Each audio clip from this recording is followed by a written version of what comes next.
ஆட்டிட்டு கை கட்டி போவேன். என்னை பார்த்தா கணப்பை மாதிரி இருக்கா, இப்போ பாரு என்ன பண்ணுறேன்னு சொல்லி படித்த டாக்டரு அணில் பரம்பரைங்கள என்னதான் படித்து டாக்டராக இருந்தாலும் அது அணில் பரம்பரையாச்சே, தற்கூரி பரம்பரை, தாவேக்கா பரம்பரை, டப்புன்னு டெம்போ ட்ராவலர் மேலே தாவிட்டாப்புல. படிக்காத தற்கூரிகள் தாவறான், படிக்காத தற்கூரிகள் வந்து வண்டி மேலே ஏறுறான்னு விமர்சனம் பண்ணோம்.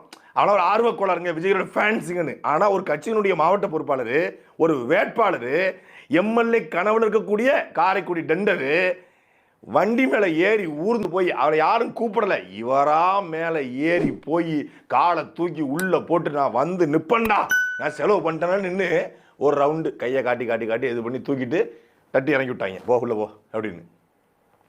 விஜய் அந்த பக்கம் கை காட்டி வராப்பல, இவர் முன்னாடி நின்று இன்னோவாக்கில் வந்து வெளியே தலையை நீட்டி பாம்பு மாதிரி தலையை நீட்டி இவர் ஒரு பக்கம் குட்டி விஜய் கை கட்டி இருக்காப்ல. அவர் யாரு? பகவதி. இவர் யாரு? சின்ன பகவதி.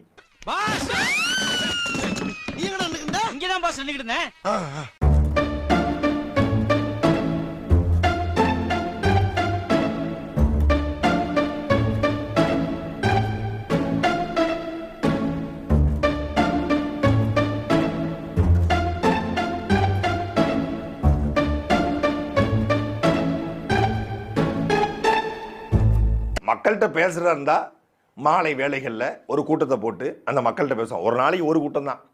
மாலையில் வெயில் தார மக்களை வரவழைச்சி அழகாக பேசலாம். ஆனால் மொட்டை வெயிலில் தான் மக்களை நிப்பாட்டுவேன். ஏன் 12 மணிக்கு தான் உனக்கு பேச்சு கிளம்புமா? 12 மணிக்கு மேலே பேச்சு கிளம்பாதா?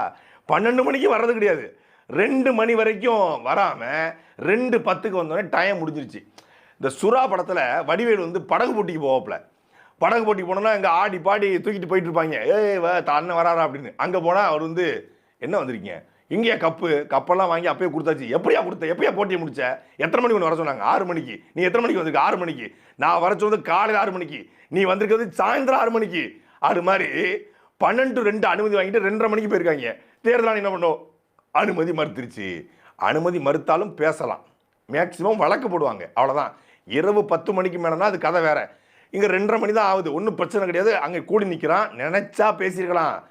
அங்கே என்ன பேசினாலும் ரியாக்ஷன் 10 மடங்கு இருக்குன்னு தெரியும். காரைக்குடி தொகுதியில் அண்ணன் சீமான் நிற்கிற தொகுதி